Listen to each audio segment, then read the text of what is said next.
Bismillahirrahmanirrahim. Assalamualaikum warahmatullahi wabarakatuh. Perkenalkan, nama saya Nur Syifa Sri Rahayu dengan NIM 19211261, kelas IAT 4D, Fakultas Usuluddin dan Dakwah, Institut Ilmu Al-Quran Jakarta. Dibuatnya video pembelajaran ini dalam rangka memenuhi tugas UAS mata kuliah kajian kitab hadis dengan dosen pengampu yaitu Bapak Sofyan Effendi, STHIMA. Di sini saya akan menjelaskan sedikit mengenai Sahih Ibnu Khuzaimah, karya Imam Ibnu Khuzaimah. Baik, kita mulai ke materi yang pertama, yaitu mengenai biografi penulis. Imam Ibnu Khuzaimah punya nama lengkap yaitu Abu Bakar Muhammad bin Ishaq bin Khuzaimah An-Naisaburi. Beliau lahir di bulan Safar tahun 223 Hijriah di Naisabur dan wafat di usianya yang ke-89 tahun pada malam Sabtu 2 Dzulqa'dah 311 Hijriah atau 1924 Masehi, dan dikuburkan di bekas kamarnya yang kemudian dijadikan makam. Ibnu Khuzaimah hidup pada masa dinasti Abbasiyah angkatan pertama dan kedua. Saat itu kondisi perkembangan sejarah Nabi SAW merupakan masa pemurnian dan penyempurnaan atau asr tajrid wa tashih. Ibnu Khuzaimah adalah seorang imam besar di Khurasan, hafidh, mujtahid populer di bidang hadis, dan digelari sebagai Al-Imam Al-A'immah atau imam dari segala imam.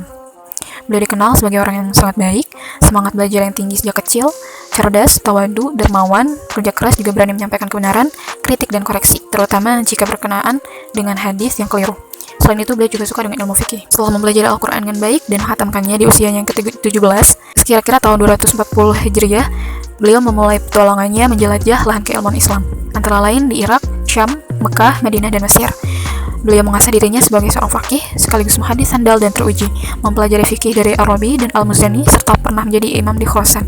Ia berguru dengan banyak ulama yang sering bertukar posisi guru dan murid dengan ulama hadis lainnya. Murid sekaligus gurunya yang terkenal salah satunya itu Al-Bukhari dan Muslim. Karya Ibnu Khuzaimah sangat banyak, mencapai lebih dari 140 buah, tapi yang eksistensi sampai kita rasakan saat ini hanya dua, yaitu kitab At-Tauhid dan juga kitab Sahih Ibnu Khuzaimah. Selanjutnya mengenai identifikasi kitab. Naskah yang beredar sekarang adalah hasil koreksi dari Dr. Muhammad Mustafa Al-Azami, karena kitab ini pada awalnya masih berupa manuskrip yang kemudian ditemukan sekitar akhir abad ke-6 atau abad ke-7 Hijriah di toko Kitab Ahmad Salis di Istanbul, Turki. Penomoran hadis, penjelasan dan koreksi terhadap tulisannya dilakukan oleh beliau. Naskah ini pertama kali diterbitkan oleh Maktab Al-Islami Beirut pada tahun 1390 Hijriah. Kemudian di tahun 1981, naskah ini diterbitkan oleh penerbit yang berbeda, yaitu Atiba'ah Al-Arabiyah As-Su'udiyah Al-Mahdudah di Riyadh.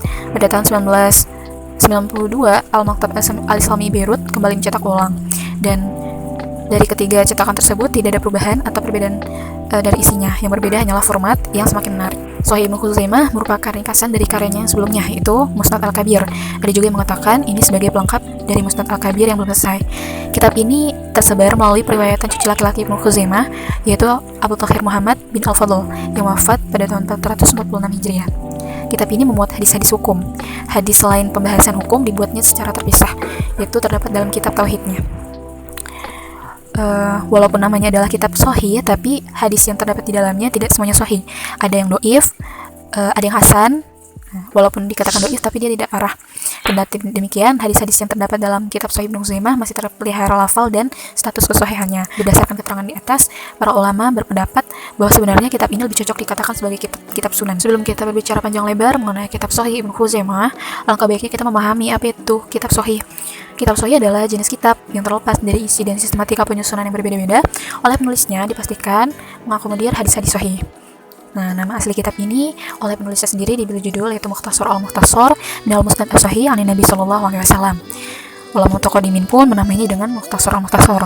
Adapun penyebutan kitab sahih baru muncul pada masa ulama mutaakhirin yang terkenal sampai sekarang dengan nama kitab Sahih Ibnu Khuzaimah. Adapun metode penyusunan kitabnya menggunakan metode imla, yaitu dengan cara Ibnu Khuzaimah mendiktekan hadis-hadis kepada murid-muridnya.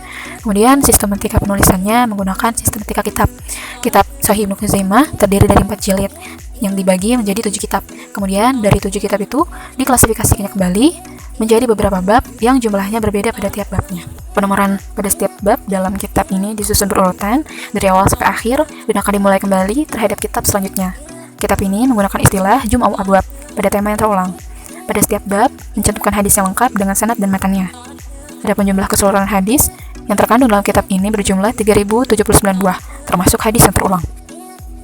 Pengaruh dari tokoh dan kitab ini terhadap pembelajaran hadis di Indonesia sudah pasti dapat dirasakan oleh para akademisi yang membutuhkan literatur sebagai rujukan pembelajaran hadis, dan kitab ini menjadi tambahan khazanah keilmuan bagi yang membacanya. Kemudian sekilas mengenai visual isi kitab. Sebelah kiri merupakan cover luar yang berwarna, kemudian sebelah kanannya merupakan cover dalam yang hitam putih.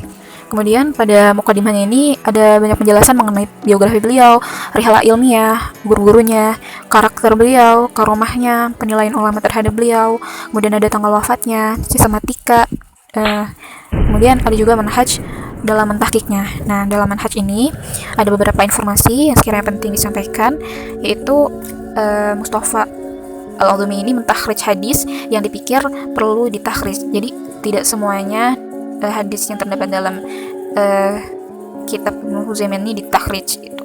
Jadi beliau itu Mustafa Al-Azumi melihat atau mengcompare dengan kitab Sahihain. Apabila hadis dalam kitab Sahih Ibnu Huzaimah terdapat dalam salah satu kitab Sahihain, maka dirasanya cukup. Namun apabila tidak ada, maka akan merujuk kepada kitab Sunan. Salah satunya seperti kitab Tirmizi, Ibnu Majah, An-Nasa'i, dan Abu Dawud. Namun apabila tidak ada dalam kitab Sunan, maka akan merujuk kepada kitab Musnad. Kemudian dikatakan bahwa Muhammad Mustafa Al-Azumi ini sudah berusaha untuk memberikan penilaian hukum pada hadis-hadisnya, baik itu sahih, hasan, atau dhaif. Kemudian setelah beliau melakukan upaya sedemikian rupa, beliau ingin penelitiannya beliau ini dapat dikoreksi lagi oleh orang yang lebih dari beliau, itu Ustadz Nasruddin Al-Albani. Kemudian apabila komentarnya, yaitu komentar Mustafa Al-Azumi ini berbeda dari Nasruddin Al-Albani, maka beliau lebih memilih pendapat Nasruddin, melihat dari segi fiqh, ketikannya yang lebih, kemudian agamanya, pemahaman keilmuan, dan amanahnya. Sebagai pembeda mana pendapat Nasruddin, mana pendapat Mustafa Al-Azumi, ada tanda kurung, kemudian ada inisialnya dalam kurung Nasir sebagai tanda pembeda pendapat. Kemudian mengenai isi kitabnya, yang sudah kita ketahui bahwa kitab Sahih Ibnu Huzaimah ini terdiri dari 4 jilid dengan 7 kitab, yaitu kitab wudu, kitab sholah, kitab imamah fi sholah, kitab jum'ah, kitab shaum, kitab zakat, dan juga kitab manasik. Dan yang saya cantumkan di sini adalah mengenai kitab wudu.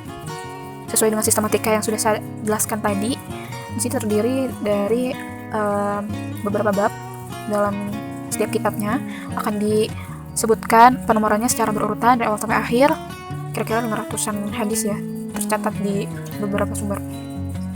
Sini akan ditulis secara berurutan, kemudian pada kitab selanjutnya akan ditulis ulang penomorannya.